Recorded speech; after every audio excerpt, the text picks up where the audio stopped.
Kampuni omunane ezoogerwako kuliko Makerere Business Institute, Nkumba University, MSJ2E Investment Corporations Limited, Mr. Donald Kananula, Mrs. Nicontra Limited, Mr. Peter Okwanga, Busoga University, Nekisizi Hospital Power Limited. You wanted information on annual tax returns for the last 5 years.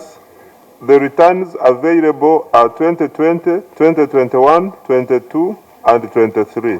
Minisita Musasizi mu kunnyonnyola agambye nti ensonga lwaki baliko be basonyiye emisolo kwe kubeera nti bano babasaba okusonyiyibwa kubanga COVID yabakosa bya nsusso kale nga tebasobola kusasula misolo gyabwe. Olwo nno eno n'ebeera nga y'ensonga lwaki bazze mu Paalamenti okusaba bano basonyiyibwe. Ng'amasomero gafunamu obuzibu mu COVID ne zitandika kustrugglinga kusasula pay as you earn and nezi accumulating interest ne principal. So tusaba nti tuziwe waiver kyetuyita waiver tulina okufuna approval ya Parliament. Yensonga endese wano ku defending a position yaffe request yaffe okuwa waiver companies munana ezirina obuzibu mu kusasula emisolo.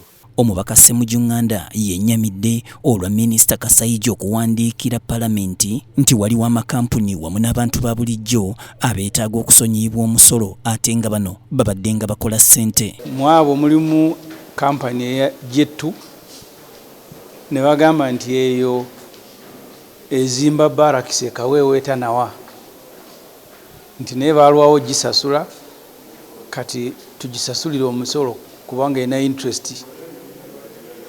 Ekyewuunyisa UPDF bagiwadde kati n'okola enguudo ezimba ebisaawe n'ebizimbe nti naye ate eyo barracks zaayo waliwo kampani eyo Jet2 emu bweti yokayo ekola omulimu kuzimba bintu by'amagye. Tubabuuza nannyini wayo yaani tebamwogera, yatandika ddi teboogera. Kakati ati bagirese mu Paalamenti bane mugisonyiwa omusolo ffe twalwawo gisasula sente zaayo zeyazimbira e Kaweeweeta. Ssemujju yeekengedde olw'ekyeya Uganda kyeyolekedde mu nsolooza y'omusolo singa abantu banagenda mu maaso nga basonyiyibwa omusolo mu ngeri ey'ekyonoonero. Ebintu bibiri oli byateekwa okutunuulira wano. Omwaka ogujja tugenda kusolooza omusolo gwa trillioni 31 naye nga tulina budget ya trillioni 7.2. Gavumenti esobola kufuna musolo okutambuza Uganda naye ate tuwadde olukalala lwabo be tuba tusonyiwa omusolo. Ono agamba nti okusinziira kwa lipoota ya Ssaababalirizi wa gavumenti, Uganda efiirwa busanga ng'eyita mu kusonyiwa emisolo.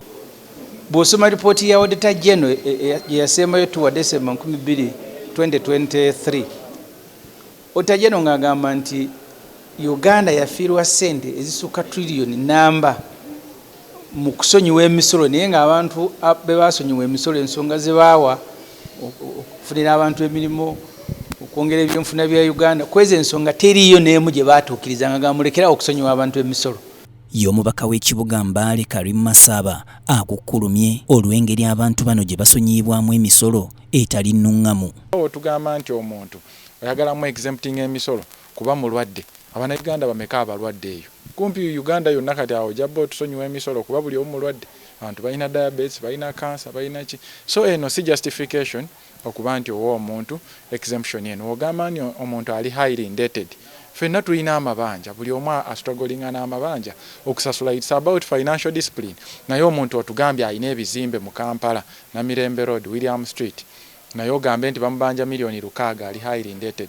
So ffe wano tulaba nti tetuli bamativu. Ssentebe w'akakiiko kano ak'ebyensimbi mu Paalamenti Amos Kanaura agambye nti kyetaagisa nnyo n'ekitongole ekiwooza ky'omusolo okubeera ekisaale wakati mu nsonga zino kisobola okwanukula ebibuuzo ebimu. Bazadde bagamba buli kampuni gye baleeta nga baagala tubasonyiwa omusolo kiba kirungi URA ejje ne audited accounts oba accounts eziraga nti bazeekenneenya ne baze auditinga nti weewaawo transactions ze bakola gwe musolo ogubanjibwa ebyo bba tebiriiwo kiba kizibu ffe okukola ki okusalawo oba tugiweereza exemption oba nedda.